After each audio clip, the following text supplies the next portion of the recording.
Hi hello, ఎలా ఉన్నారు? అందరూ బాగున్నారా?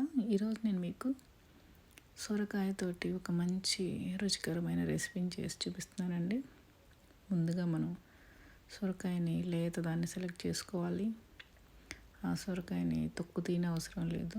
దాన్ని తురిమి పక్కన పెట్టుకొని ఆ తురుముని మనం ఒక బౌల్లో వేసుకొని ఇంగ్రీడియంట్స్ని ఒకదాని తర్వాత ఒకటి వేసుకోవాలి. మొదటగా మనం ముందు చూపించిన విధంగా కరివేపాకు, పుదీనా, అల్లం, పచ్చిమిరపకాయలు మిక్సీ వేసి పేస్ట్ చేసుకోవాలి. ఆ పేస్ట్ వేసిన తర్వాత నువ్వులు, జీలకర్ర, ఉప్పు, కారం వేసుకొని తర్వాత ఎల్లో కలర్లో ఉన్నటువంటి కార్న్ ఫ్లోర్ వేసాను.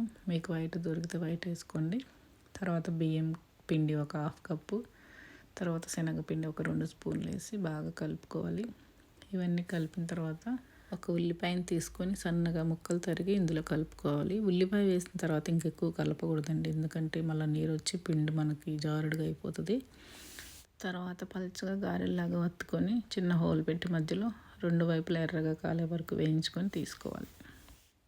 ఇలా బాగా వేయించుకొని తీసి పక్కన పెట్టుకున్న తర్వాత వీటిని టమాటో సాస్తో కానీ, పుదీనా చట్నీతో కానీ, ఇంకా అలాగే కూడా తినేసేయచ్చు. మనం చేసుకున్న ఒక గంటన్నర లోపు అయితే బాగా కరకరలాడుతూ ఉంటాయండి. ఇంకా టైం గడిచే కొద్దీ కొంచెం మెత్తగా అవుతాయి. కరకరలాడేటప్పుడు తింటే మాత్రం సూపర్గా ఉంటుంది టేస్ట్.